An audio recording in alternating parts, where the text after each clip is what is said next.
네, 다 같이 성경을 들고 우리 일어서시기 바랍니다.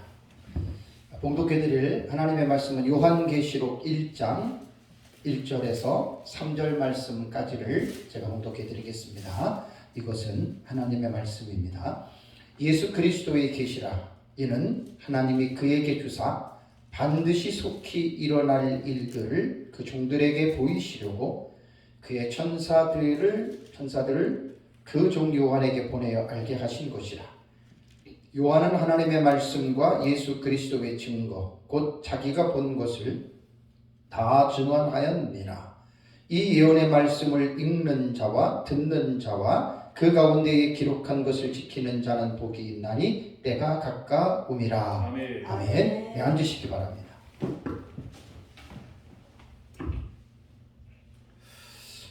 작년 2월부터 제가 10월까지 요한계시록 독법에 대한 강의를 했죠.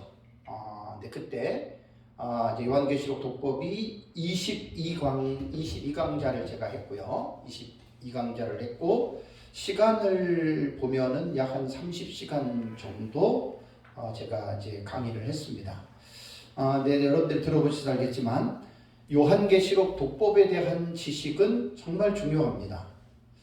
우리가 이제 요한계시록을 공부를 하려고 이제 딱 보면 사실 어렵잖아요.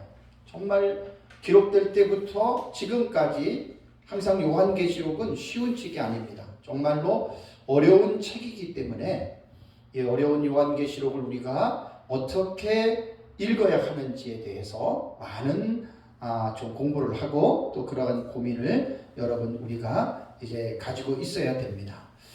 그래서 제가 이제 요한계시록 독법은 전천년이 옳으냐, 무천년이 옳으냐, 세대주의가 옳으냐, 후천년이 옳으냐 그런 것을 따지는 것이 아니라 교회가 창설되고 난 이후에 약 2000여 년 동안에 이제 교회가 요한계시록이 기록된 이후에 그 요한계시록을 2000년 동안 어떻게 읽어왔느냐 이제 그것을 이제 배우는 공부예요. 요한계시록 독법은. 그래서 뭐가 옳고 뭐가 틀리다라고 하는 어떤 비교 분석해가지고 어떤 나와 다른 사람을 공격하고 내 것만 옳고 이런 거를 말하려는 게 아니라 그냥 객관적인 차원에서 2000년 동안에 이제 교회들이 요한계시록을 이제 어떻게 읽어왔는지를 그거를 공부하는 게 요한계시록 독법입니다.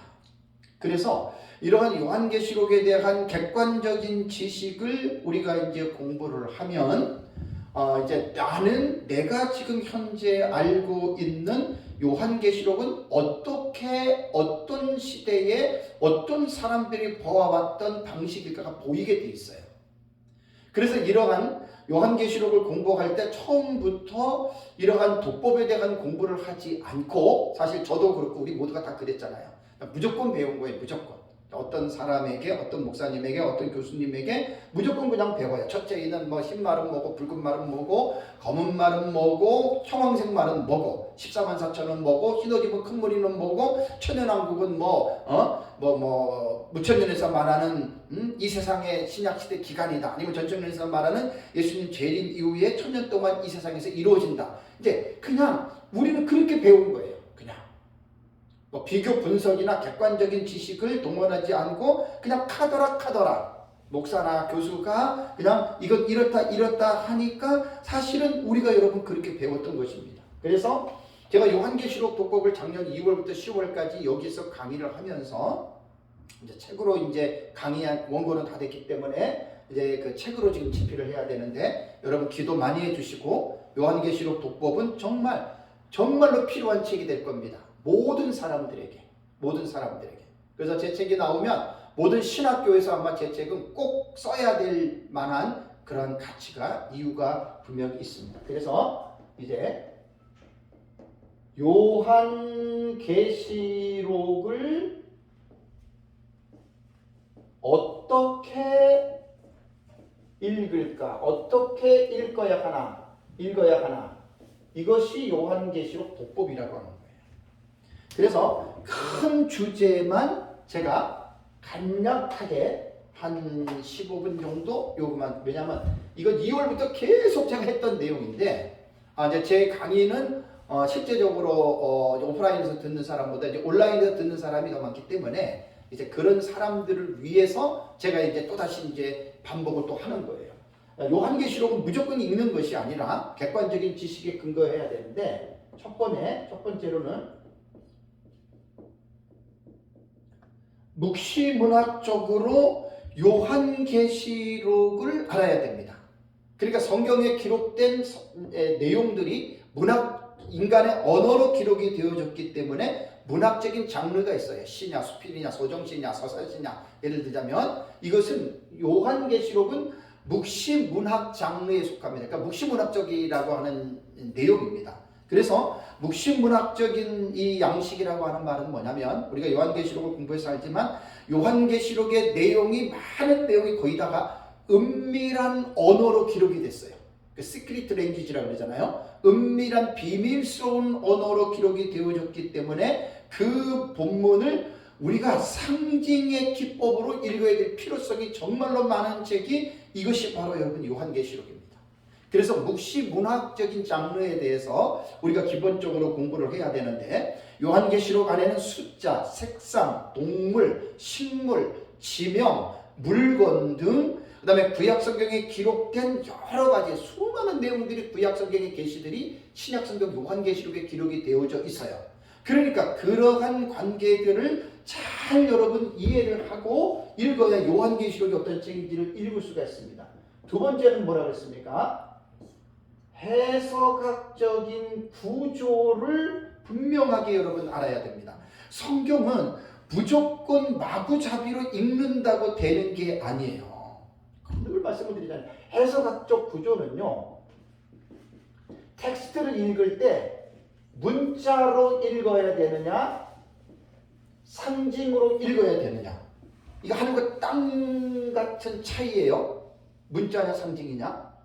요한계시록에 나타난 1장부터 22장에 기록된 이 텍스트를 문자로 읽어야 되냐 상징적으로 읽어야 되냐 이거를 잘 구분하셔야 됩니다. 그러니까 이런 기본적인 지식 없이 마구잡이로 무조건 카더라 배웠기 때문에 요한계시록에 대한 객관적인 지식을 사람들이 가지고 있지 못한 거예요. 그리고 서로 막 싸우고 막 그러잖아요. 그 다음에 두 번째는 뭐냐면 요한계시록에는 사건이 나와요. 사건이 나오는데 약 61가지, 제가 이제 기록한 것이 62가지입니다. 이제 책을 제가 이제 조금 수정을 해야 될 게 있어요. 62가지인데 이거는 조금 더 하면 증감이 또 될 수 있어요. 그때 제가 책을 2년 전에 낼 때 너무 힘들어가지고 자세하게 다시 한번 그 정리를 못했기 때문에 그래서 이제 조금 이제 회복이 된 것 같은데 요거 62가지입니다. 62가지의 사건이 나오는데 이 62가지의 사건을 보는 해석하는 방식이 지금까지 2000년 교회 역사를 통해서 볼 때 5가지의 이 해석법들이 있어요. 첫 번째가 뭐냐면 과거주의 해석법이 있습니다. 과거주의의 해석법은 뭐냐면 요한계시록에 기록된 내용이 과거에 이미 다 이루어졌다. 그래서 짧은 과거, 가까운 과거는 AD 70년에 디도가 예루살렘을 침공하잖아요. 근데 그때까지 다 이루어졌다고 보고 조금 더 먼 과거주의는 490 몇 년도인가요? 서로마가 멸망할 때 그때까지 이제 보는 게 과거주의고 그 다음에 두 번째는 역사주의입니다. 역사주의는 과거주의와 보는 관점이 같은데 길이가 예수님의 재림 때까지 쭉 늘린다는 거예요. 그러니까 요한계시록은 예수님 초림부터 시작해서 재림 때까지 이루어지는데 사실 역사주의도 과거주의와 거의 비슷하게 이 역사주의 입장에서 볼 때는 거의 90% 이상이 요한계시록 다 이미 이루어진 것으로 봅니다. 그러니까 과거주의 비슷한 거예요, 역사주의. 그 다음에 이제 세 번째가 미래주의입니다. 미래주의는 요한계시록 텍스트를 특별히 6장부터 요한계시록은요 1장과 5장까지는 별 어려움이 없어요. 1장과 5장까지는 그냥 이제 누가 읽어도 어느 정도 이해가 되는데 6장부터가 첫 번째 인을 뗄 때부터가 사실은 그게 어려운 부분이거든요.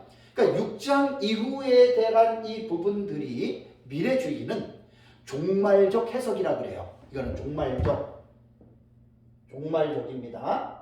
종말적이라고 하는 말이 뭐냐면 예수님의 재림 직전에 이 단서가 붙어 있는 거예요. 사실 말세라고 하는 이 의미는 어떤 신학자가 말을 했는지 모르지만 어떤 유명한 신학자가 말한 이유로 예수님이 이 땅에 초림하실 때부터 말세는 시작이 됐다 이렇게 얘기를 하잖아요. 그죠? 그렇게들 지금 다들 통용하고 있어요. 지론에 대해서 내가 반대하고 싶은 마음은 없지만 2000년이 넘었는데도 그때 말세나 지금 말세나 그래서 지금 이제 가면 갈수록 지말 끝의 마지막이라고 이야기를 하잖아요.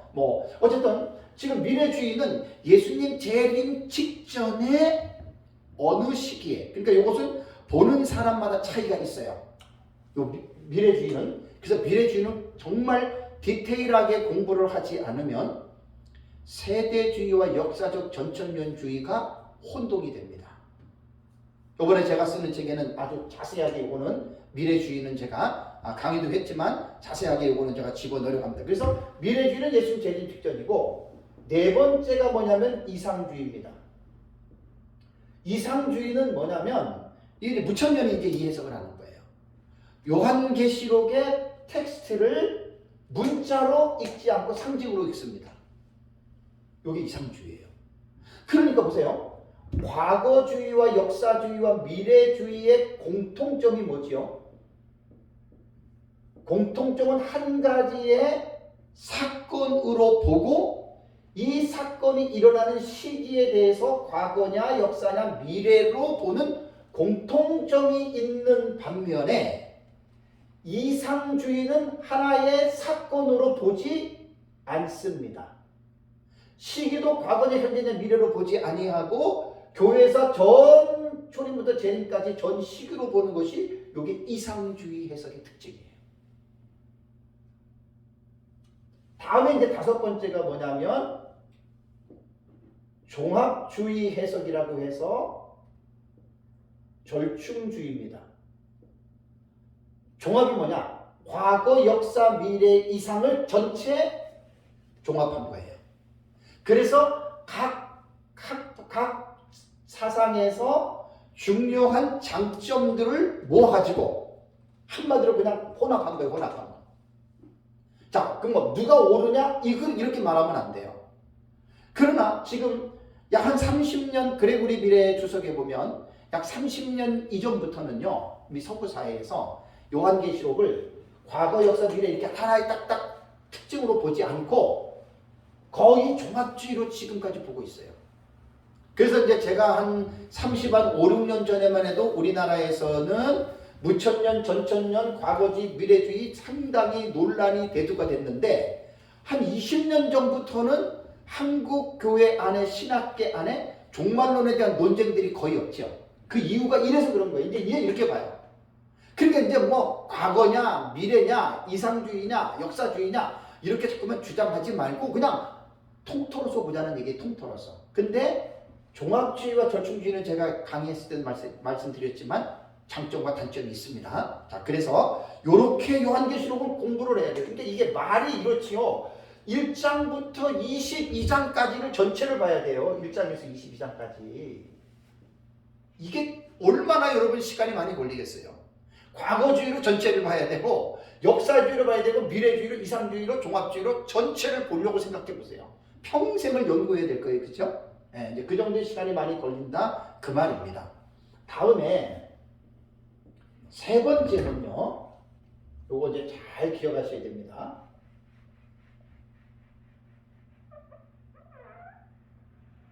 세 번째는 단락의 해석입니다. 단락.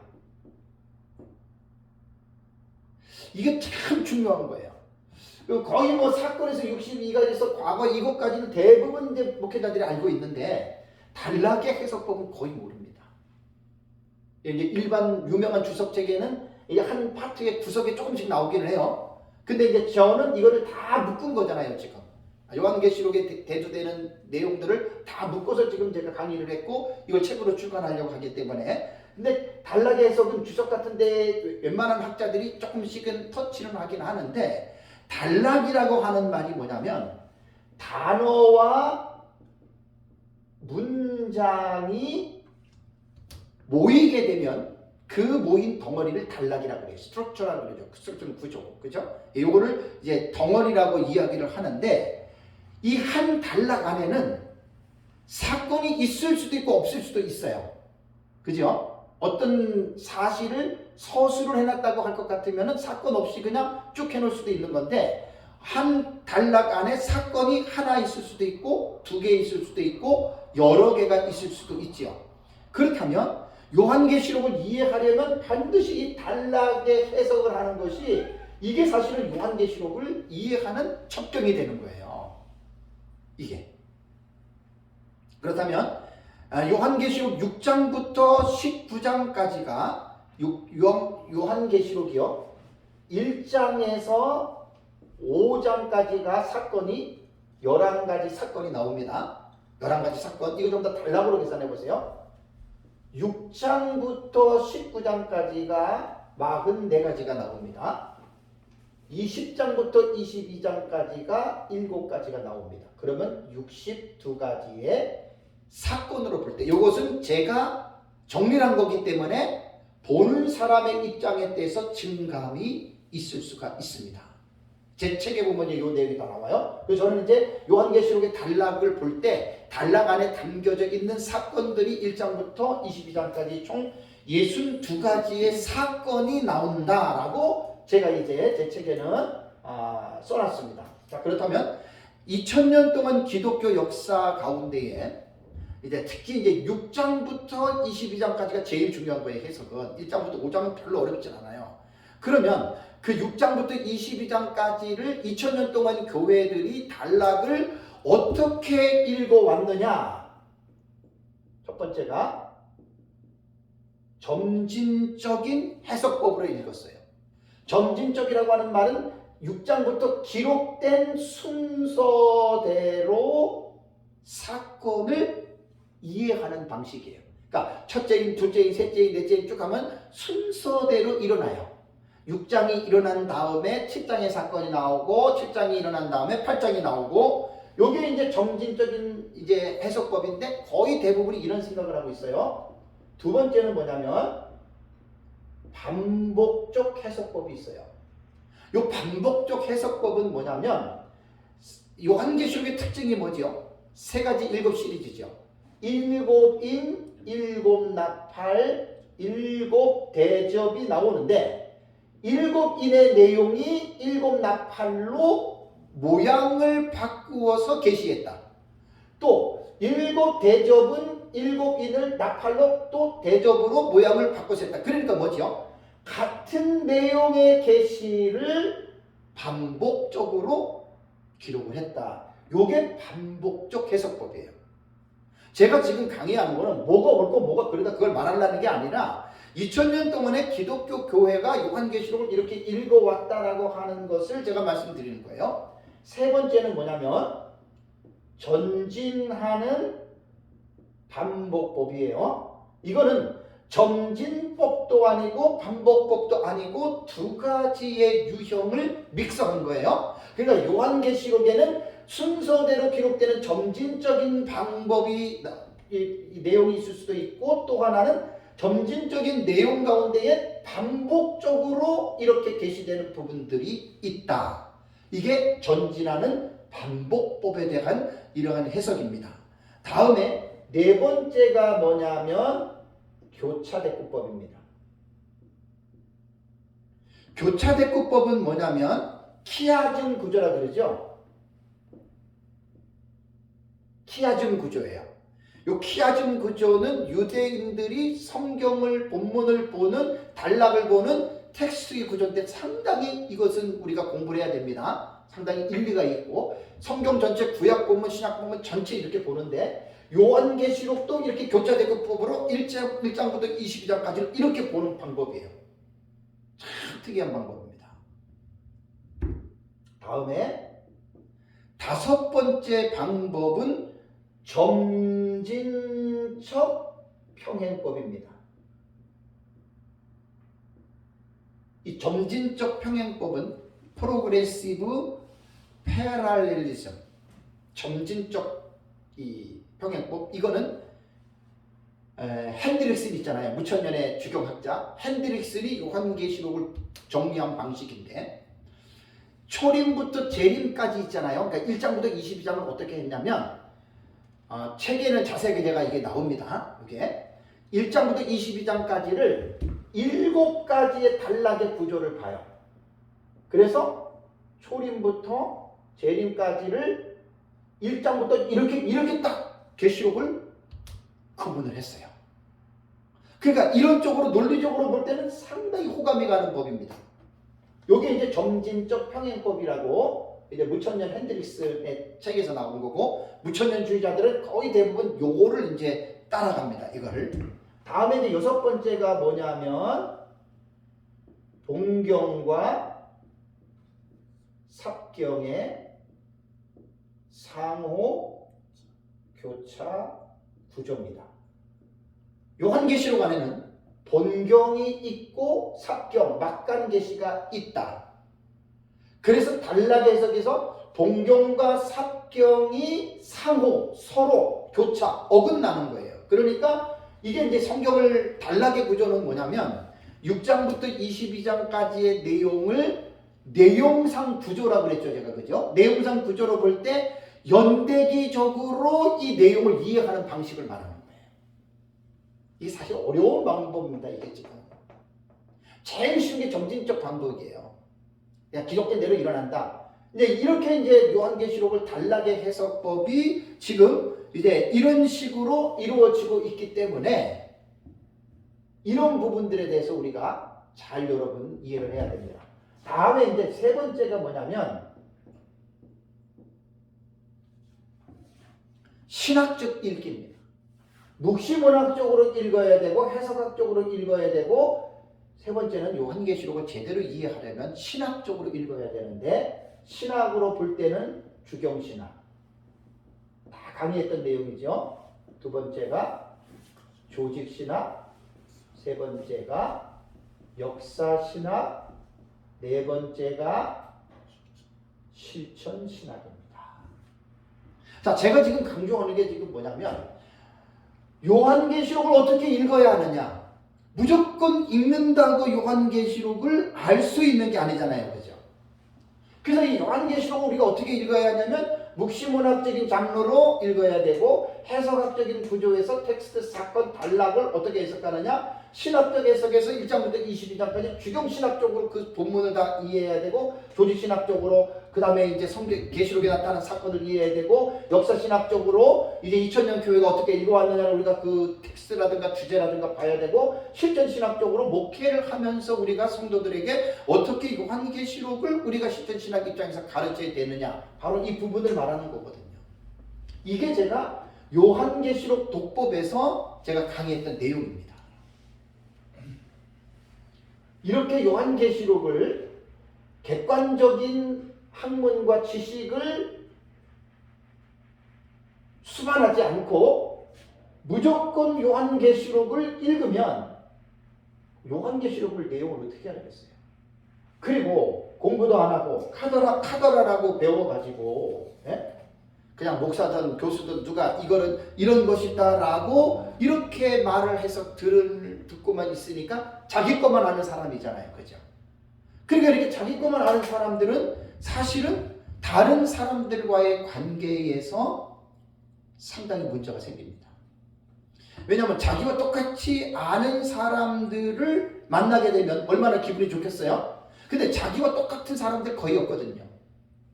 어떤 사람은 아예 모르는 사람도 대만이고 또 안다고 하는 사람들 얘기 들어보면 전혀 자기 것하고는 이 대화가 안 될 정도로 안 맞는 경우가 있거든요. 자, 그러니까 어떤 일이 생깁니까? 서로가 다툼이 생기죠. 논쟁하고 다툼이 생기고 그 다음에 분란이 이루어져요. 그래서 심지어는 이 극단적인 성격을 가진 사람들, 이게 전부 다 기적의 성격에서 나오거든요. 목회자들도 극단적인 성격을 가진 사람들은 자기와 다른 사람들의 이 지식을 포용하지 않아요. 수용하지를 않아요. 그리고 이제 그 사람하고 나를 세워가지고 인격적인 장애가 있는 사람들은 상대방을 공격합니다. 상대방을 비난합니다. 그리고 싸웁니다. 이게 사실 어떻게 보면 요한계시록으로 인하여 지금까지 있어 왔던 일들이고 지금도 간혹가다 이제 이런 사람들이 있기는 해요. 아까 이제 말씀드린 대로 지금 요한계시록이 한 30년 전부터 서구에서 종합적 해석법을 취하기 때문에 지금은 무천년 전천년 이것 가지고 싸우지는 않아요. 좀 싸우는 사람들은 아직도 깬 사람이에요. 덜 깬 사람이에요. 좀 아직도 고지식한 사람들입니다. 근데 어느 정도 이제는 무천년 전천년 가지고는 싸우지 않아요. 전혀 달라도. 왜냐면 종합적 해석법으로 딱 들어가 버리면 그냥 너가 보는 관점에서 좋은 것 내가 취할게 이렇게들 보고 있거든요. 그래서 이제 우리가 요한계시록을 제가 독법을 강의하면서 내가 정리했던 거는 그겁니다. 내 것만 옳은 것이 아니라 나와 다른 사람도 옳을 수 있다라고 하는 생각을 갖는 것은 그만큼 그 사람은 인격적으로 훌륭한 사람입니다. 이건 누가 있냐면 진정한 학자들은 이런 마음들을 다 갖고 있고요. 조금 인격적으로 문제가 있는 학자나 목회자들은 이런 마음을 못 갖고 있습니다. 항상 싸움닭이 돼버리는 거거든요. 그래서 성경을 해석학적으로 들어가면 해석하기에는 다양성이 있어요. 그러니까 다양성이 있다라고 하는 그 차원을 먼저 우리가 이해를 해야 됩니다. 그래서 제가 이제 공부를 하면서 제가 이제 깨달은 게 뭐냐면 나와 다른 해석이라도 그게 무천년이든 전천년이든 세대주의든 후천년이든 간에 그 사람이 주장하는 그 내용을 잘 보면 저처럼 책을 썼으면 책을 읽어보면 알잖아요. 그 책을 읽을 때 자기 지식을 갖고 읽거든요.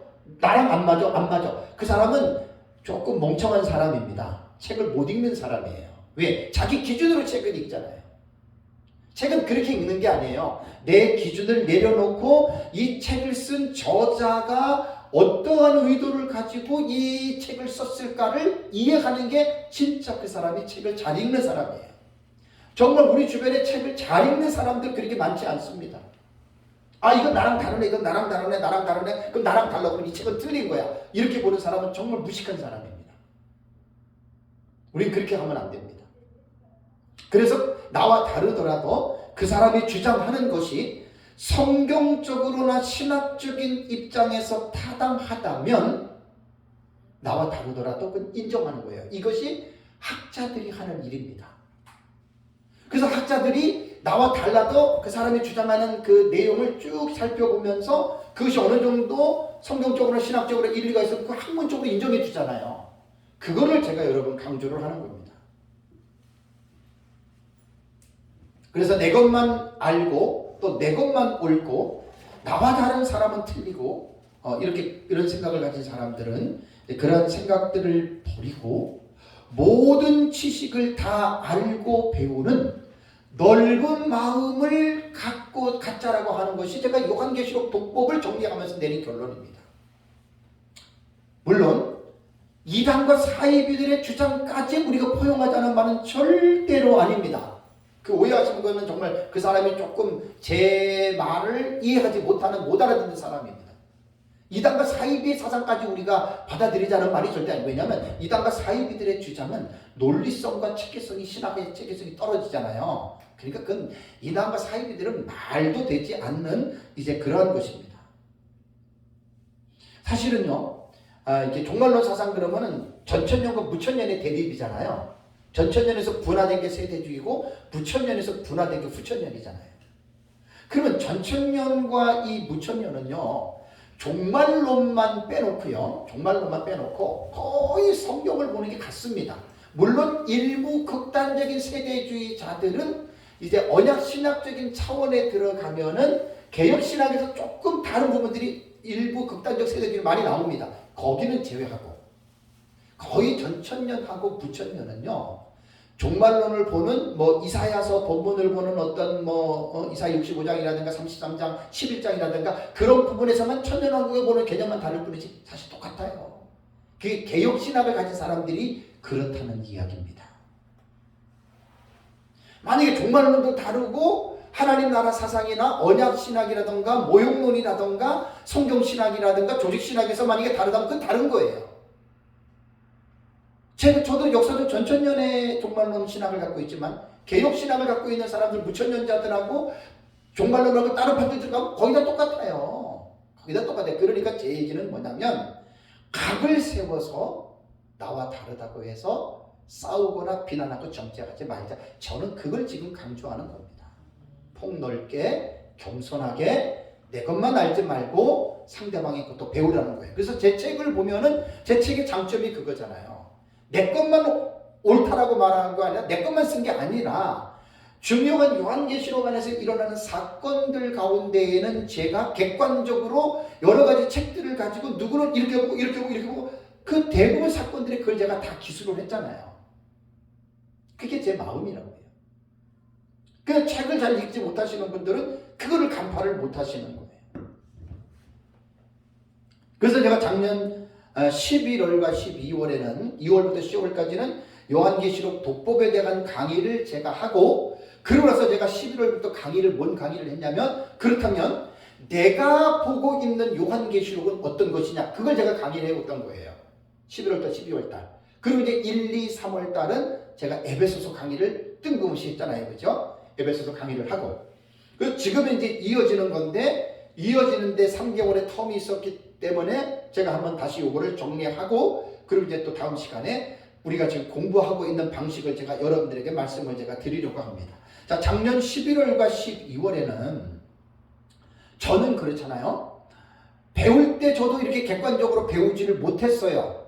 그리고 배우고 나서 가만히 계시록을 가르치는 분들을 제가 이렇게 한국에 살펴보니까 제가 지금 가르치는 대로 요한계시록 독법처럼 가르치는 데는 신학교조차도 없어요. 왜냐하면 신학교를 무시하는 게 아니라 신학교가 종말론만 가르치는 학교가 아니잖아요.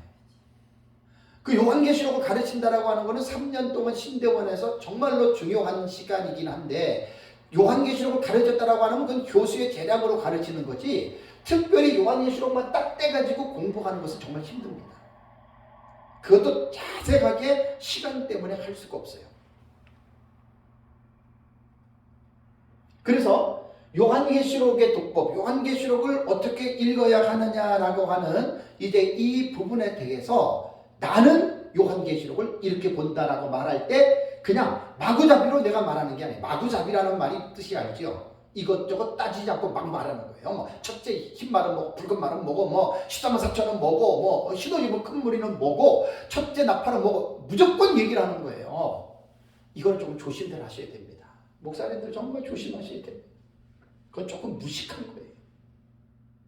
그래서 지금 제가 작년 11월 12월 달에 2달 동안 강의했던 내용은 내가 요한계시록을 어떻게 나는 요한계시록을 읽고 있느냐. 그래서 제가 강의했던 2월부터 10월달까지 강의했던 요한계시록 독법을 가지고 나는 이 텍스트를 문자로 본다. 나는 이 부분은 상징으로 본다. 이렇게 보는 거예요. 나는 이 부분은 나는 사건을 미래에 일어날 사건으로 본다. 나는 그렇게 이야기를 하는 거예요.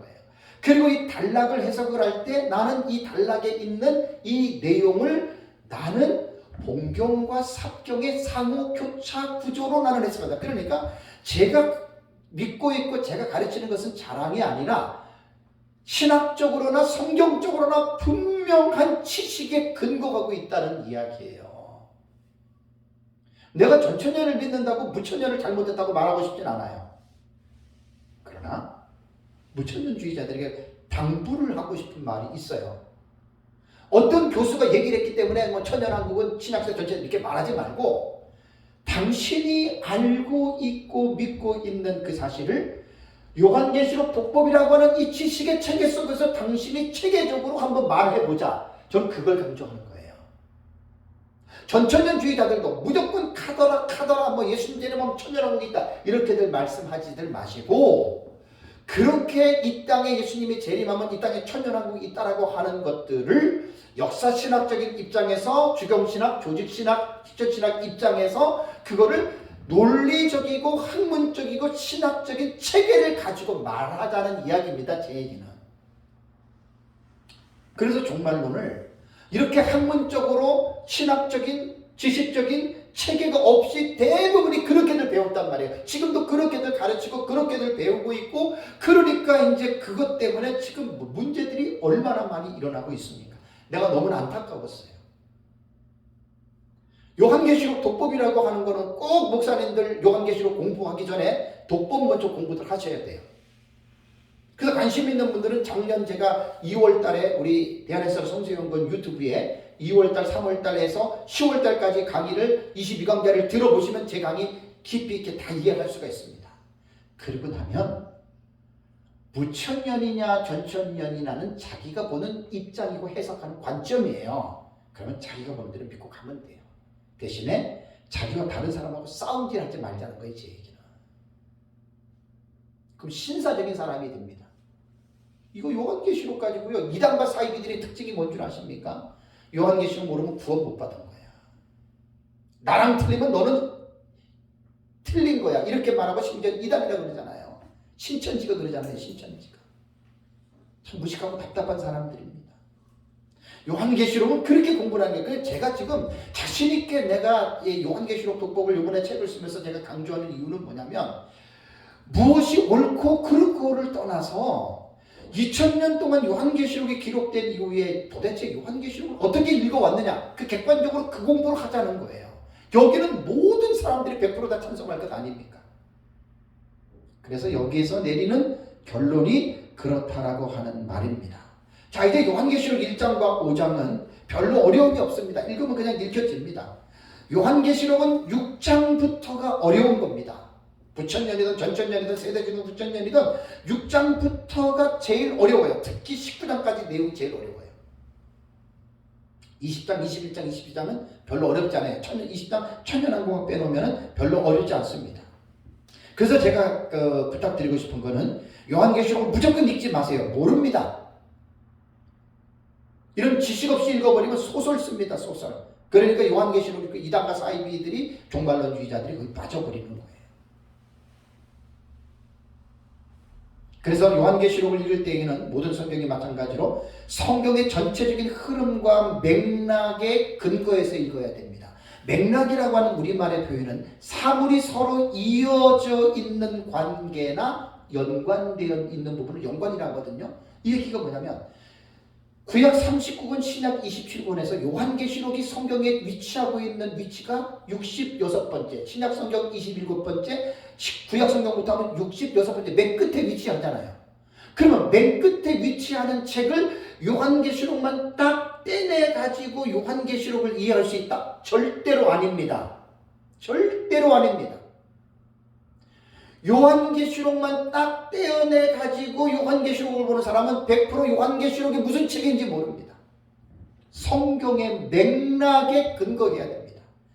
창세기부터 시작해가지고 요한계시록을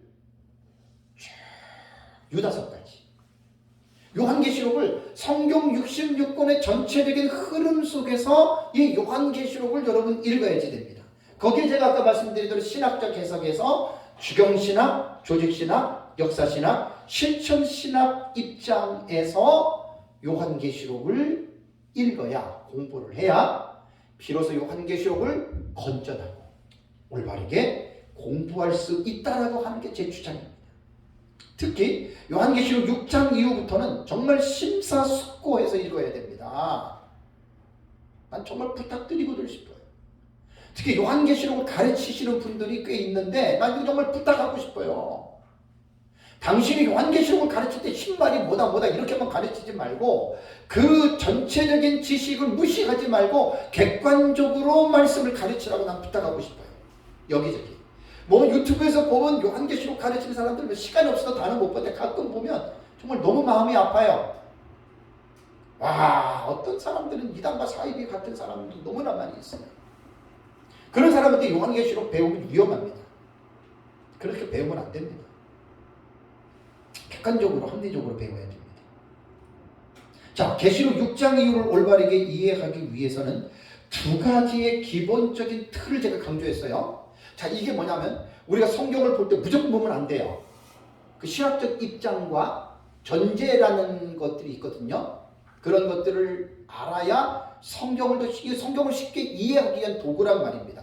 그 요한계시록 6장 이후를 올바르게 이해하기 위해서 두 가지의 기본적인 틀이 뭐냐면 첫 번째가 뭐냐면 형식상 구조와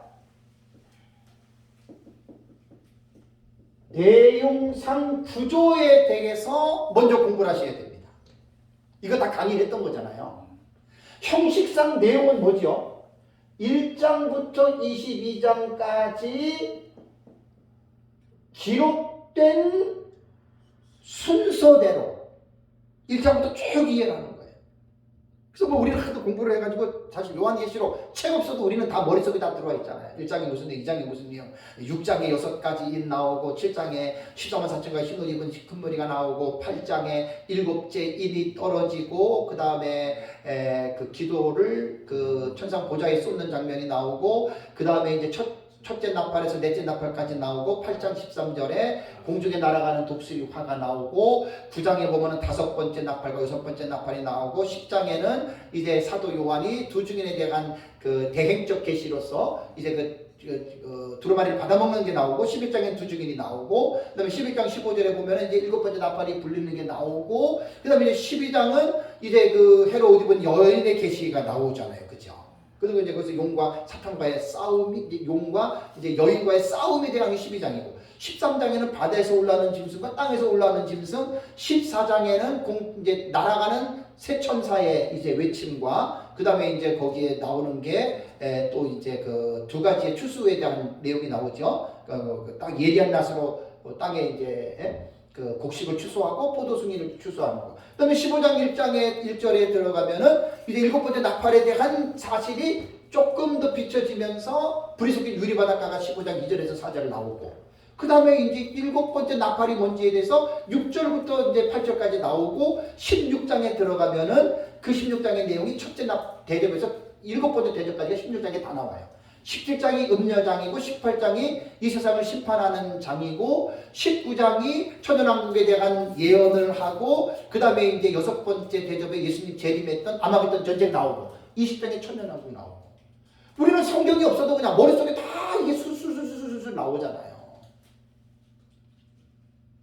그러니까 형식상 구조는 기록된 대로 사건을 내가 아는 거예요. 이게 형식상 구조고 내용상 구조는 뭐냐면 아까 말씀드린 대로 6장에서 22장까지가 사건으로는 이게 51가지의 사건이 나옵니다. 6장에서 19장까지가 44가지의 사건이 나옵니다. 그렇다면 사건이 예를 들어 조각으로 피스로 말하면 이게 6장에서 19장만 얘기한다면 44가지 사건이 나와요. 그렇다면 이 사건이 전부 다 개인의 개별적인 사건이거든요. 첫째인, 둘째인, 셋째인, 넷째인, 다섯째인, 여섯째인, 일곱째인. 나팔, 대접, 14만 4천, 흰옷 입은 금이 다 사건이란 말이에요. 그렇다면 이제 중요한 게 뭔지 아세요? 아까 단락의 해석법 기억나죠? 점진적 해석은 그냥 기록된 대로 순서가 일어난 대로 이게 사실 세대주의들이 이렇게 봅니다. 세대주의자들이. 근데 비평한다면 그거는 아니죠. 우리가 보는 관점하고는 달라요. 우리는 본경과 사경의 상호구조로 본다고 그랬잖아요. 그러면 6장에서 19장까지 44가지의 이 사건들을 보면은 그 사건들이 본경군에 해당이 되는 것이 있고 삽경군에 해당이 되는 계시들이 있다는 말이에요. 그럼 본경이 뭡니까? 이건 제 말이 아니고 4대 신학의 학파를 따르는 전천년, 무천년, 세대주의, 그 다음에 후천년 이 학자들이 지금 말한 공통적인 분모가 되는 용어들이에요. 어느 한 사람만 무천년에서 말하는 게 아니고 전천년에서 말하는 게 아니고 학자들이 공통적으로 말하는 내용들이 뭐냐면 본경구는 3가지 7시리즈인 나팔, 대접 그 다음에 플러스 뭐냐면 이 10장 이후의 사건을 학자들이 본경이라고 말하는 거예요. 본경. 중요한 주제가 되는 내용이고 삽경구는 뭐냐면 6장부터 19장, 6장부터 22장까지 보면은 인, 나팔, 대접, 20장 이후의 사건 외에 다른 사건들이 있죠. 그죠? 그 사건들을 말하는 게 이 삽경군이에요. 그러면 이것이 6장, 7장에서 쭉 사건들을 여러분들이 이렇게 보시다 보면은 기록된 대로 순서가 사건이 일어나는 게 아니에요. 사건이 도치가 돼요. 도치. 순서가 뒤바뀌어요. 그런데 이렇게 이야기를 하면 무천년을 믿는 사람들 중에 참 제대로들 공부들 한 사람들이 거의 없습니다. 무천년. 전천년도 또 그래요. 무천년주의자들을 어떻게 보는지 가르쳐. 지난번에 제가 강의할 때 많이 말했잖아요. 그죠? 우리는 6장부터 첫째인, 둘째인, 셋째인, 넷째인 이게 순서 이렇게 안 봅니다. 무천년도 그렇게 안 봅니다. 무천년도. 그레고리 빌이나 그 다음에 킴 리들바거나 이런 무천년의 학자들이 한 말이에요. 1, 2, 3, 4, 5, 6, 7 그거는 순서에 어떤 숫자를 붙인 것은 순서를 정하기 위함이지 내용이 순서적으로 일어나는 것이 아니다. 제 말이 아니고 전천년에서 말하는 게 아니고 그레고리 빌과 킴 리들바거라고 하는 그 외에 수많은 무천년주의자들도 절대로 요한계시록을 순서대로 일어났다고 안 봅니다. 뭔 좀 알고들 요한계시록을 공부들 하셔야 되는데 그런 것들을 기본적인 공부들을 안 하니까 우리 전천년이 그렇게 본단 말이에요. 우리는 절대로 6장부터 19장까지 그 사건이 순서적으로는 기록이 되어 있지만 숫자가 매겨졌지만 사건은 도치가 됩니다. 왔다 갔다 합니다. 그게 이제 도표를 딱 보면 나오잖아요. 무천년도 저렇게 봐요. 다만 무천년은 초림부터 재림까지를 7개의 패턴으로 보는 것이 무천년의 해석이고 우리는 미래주의에서 있으면 재림주들의 한 일로 보는 거고 그 차이일 뿐이라는 이야기입니다. 문단을 볼 때, 단락을 볼 때는 무천년이나 전천년이나 뭔 방식이죠 이게? 이렇게 보는 방식이 병렬적 방식으로 봅니다. 병렬적 방식이에요. 순서적으로 일어나는 직렬이 아니고 병렬입니다. 그러니까 병행법 계시라고 해요. 병행법. 병행법입니다. 병행법. 점진법이 아니라 그러니까 세대주의는 점진법으로 봐요. 나머지는 다 병행법으로 봅니다. 이거는 제가 연구를 하다 보니까 이런 부분들이 제가 이제 보이기 때문에 제가 이런 부분들에 대해서 여러분 말씀을 드리는 거예요.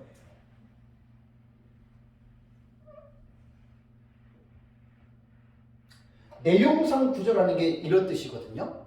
그래서 요한계시록을 딱 공부할 때 이거는 성경을 공부할 때 이게 지금 여기에 해당되는 겁니다. 개론 혹은 개요. 우리가 성경을 공부할 때 무조건 읽지 않잖아요. 항상 그 성경을 보면 개론을 먼저 공부하잖아요. 언제 썼느냐, 누가 썼느냐, 기록 목적이 뭐냐, 그지요? 그 다음에 이제 조금 이제 신학적으로 보면 본문 비평 들어가고 신학적 입장으로. 이게 쉽게 말하면 개론에 해당되는 지식이에요. 그러니까 이런 공부 없이 무조건 요한계시록을 공부를 했어. 무조건 배웠어요. 그리고 자기 것만 제일 옳은 줄 생각하는데 절대로 여러분 그렇지 않습니다. 그 다음에 두 번째 제가 뭘 강조했냐면 총론계시와 연결계시와 연관계시를 먼저 알고 공부해야 된다. 이것은 요한계시록 6장 이후부터는 이걸 먼저 공부를 하셔야 됩니다. 자, 이건 제가 만든 용어예요. 자, 총론계시와 연결계시와 연관계시는 만든 용어지만 없는 걸 만든 게 아니라 총론계시는 이게 총론계시와 연결계시는요. 봉경분을 말하는 거예요. 이 연관계시는 삽경분을 말합니다. 막간계시입니다. 이거예요. 봉경과 삽경을 제가 도표를 만들 때 아주 이해하기 쉽도록 총론계시와 연결계시는 총론계시가 7인이 해당이 되고 연결계시는 7 나팔과 7 대접. 그래서 도표를 보면은 쇠사슬로 연결해 놨잖아요. 그죠? 이게 바로 봉경분이라는 거예요. 7인, 7 나팔, 7 대접이.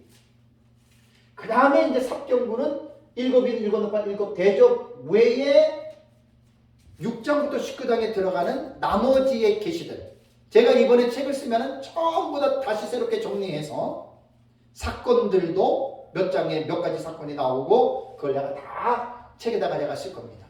자, 제가 지금 이렇게 강조하는 게 뭐냐면 요한계시록을 무조건 배우지 말자는 거예요. 어떤 교수가 가르쳤으니까 그냥 그거 해가지고 바람풍하면 바람풍으로 밖에 더 읽어요? 바람풍으로 고쳐 읽지를 못하잖아요, 학생들은. 이게 지금 요한계시록 독법 플러스 형식상 구조와 내용상 구조와 총론계시와 연결계시와 연관계시는 제가 제 책에 요건다가 집어넣었어요. 제 책에는 요한계시록 독법은 안 나와요. 그러나 이제 개론의 요 두 개는 집어넣었어요. 그래서 형식상 구조와 내용상 구조는 요한계시록 주해 책 딱 서론에 여는 글에 들어갑니다. 여는 글에 집어넣고 총론계시와 연결계시와 연관계시는 6장에 보면은 6장 주에 들어갈 때 이게 나와요. 그래서 요한계시록은 그냥 무조건 읽어가지고는 여러분 되지 않습니다. 객관적인 지식, 성경적인 지식, 신학적인 지식들을 가져서. 그래서 목사님들이 이제 이렇게 요한계시록을 공부를 하면 요한계시록 공부할 때 자신감이 붙어요. 맨날 그냥 전천년으로 배우고 무천년으로 배우고 세대주의로 배워서 그냥 내 것만 옳고 너 당신은 나와 다르니까 당신은 틀렸다 이러니까 이제 싸움닭들이 돼가지고 인격적으로 장애가 있는 목회자들은 말이 거칠어요. 행동이 거칠어요. 성화가 덜 된 분이세요. 그리고 영적으로 아주 교만한 사람들은 상대방을 짓누릅니다.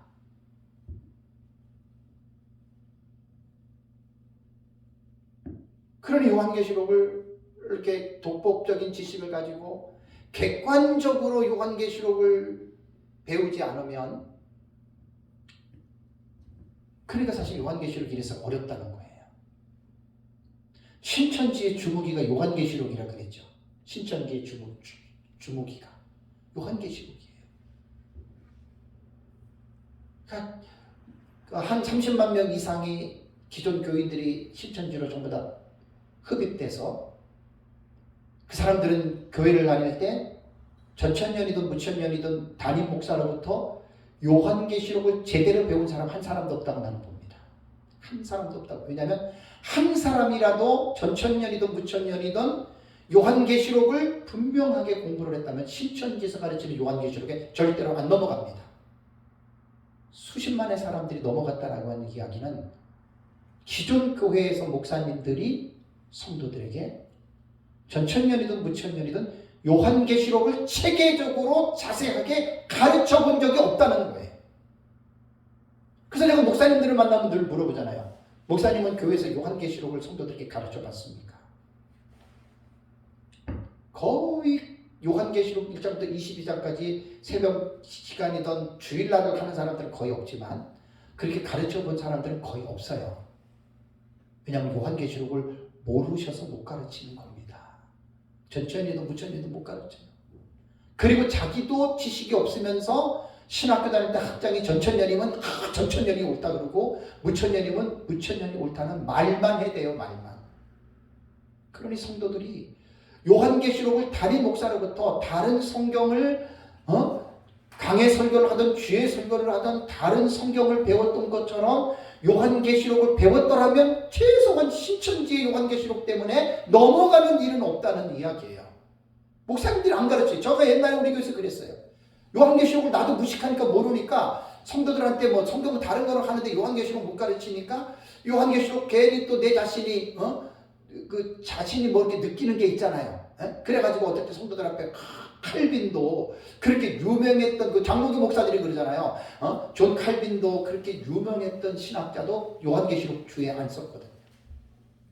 칼빈도 안 썼는데 함부로 우리가 요한계시록을 배워서 가르치면 그건 잘못된 그거 목사님들 회개해야 될 제목입니다. 저도 회개했습니다. 오래전에 회개했습니다.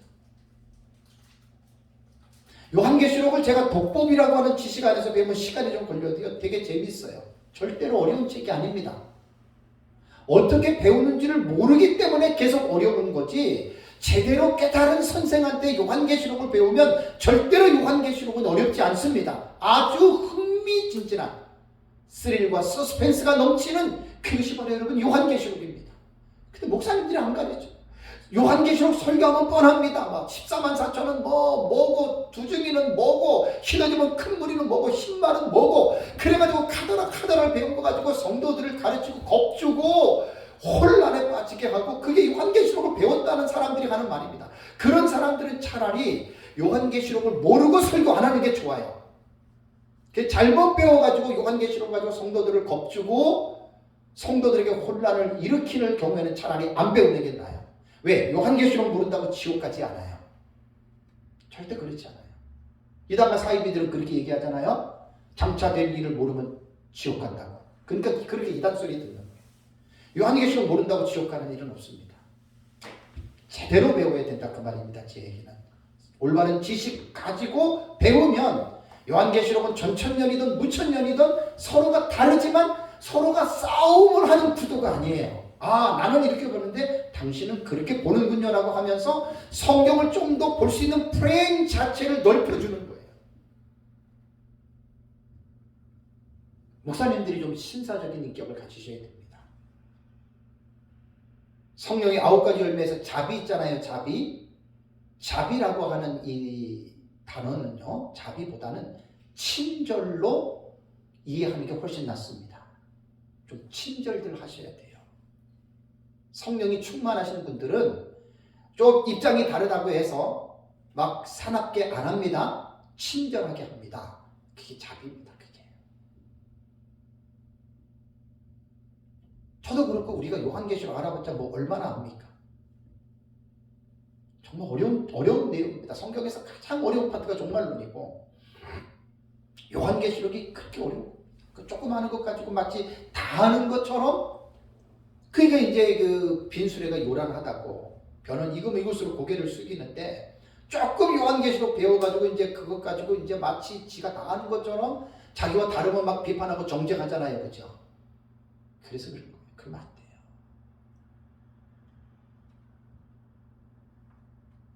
그래서 요한계시록을 공부를 하려면 제 책에 이제 사실 11월부터 12월까지는 제 강의를 제 책을 가지고 하는 거예요. 제 책을 가지고. 그래서 이제 제가 좀 무거워도, 이 책이 되게 무거워요. 무거워도 이제 갖고 오셔서 이제 두 번째 시간부터는 제 책을 몇 페이지 어디 나옵니다라고 이야기를 할게요. 그리고 제 책은 정말 하나님의 은혜로 이것을 쓴 책이기 때문에 여러분들이 자세하게 배우려면 이 책을, 저는 사실 이 책이 제 머릿속에 다 있어요. 다 들어와 있어요. 이거 6년 걸리면서 썼어요. 6년 걸리면서. 이 책이 다 있기 때문에 이제 이 깊이 있게 좀 본문들을 공부들을 하셔야 돼요. 흰말은 적그리스도냐 그리스도냐 두중인이냐 막 이래가지고 뭐다 이렇게만 말하지 말고 왜 그럴 수밖에 없는지를 성경을 연구들을 하셔야 된다 그 말입니다. 제 얘기는. 그래서 요한계시록을 무조건 읽지 마시고 무조건 공부하지 마시고 준비하는 지식이 요한계시록 독법이고, 요한계시록 안에 딱 들어가면 형식상 구조와 내용상 구조, 제 책에 요한계시록 중에 서론에 나오고, 그 다음에 총론계시와 연결계시와 연관, 이걸 꼭 알아야 돼요. 그래야지 요한계시록을 쉽게 접근할 수가 있어요. 무조건 들어가는 게 아니라. 그래서 이렇게 잘 여러분들이 이해를 하고 우리가 이제 요한계시록에 대한 부분을 우리 것만 전천년 우리 거 못하고 절대 그렇게들 주장하지 마세요. 제가 이제 부탁하는 거예요. 다른 사람 것도 배워드세요. 그러니까 저는 계속 공부를 하잖아요. 무천년도 공부하고 세대주도 공부하고 다 공부를 하니까 저는 그냥 이 사람은 이렇게 보는 게 나는 이제 이해가 돼버려요. 이해가. 왜 무천년은 천년 왕국을 신약시대 전체로 보느냐. 나는 이해가 돼요. 그 사람들. 우리랑 달라도 이해가 된다니까요. 지식 있으면 그런 거예요. 그래서 종말론 때문에 싸우지 말고, 싸우면 그 마귀가 시키는 거예요. 종말론이 달라더라도 절대로 목회자들과 성도들이 싸우면 안 됩니다. 넓은 마음으로, 겸비한 마음으로 다 배우는 것이 좋습니다. 첫 시간 잠깐 쉬겠습니다.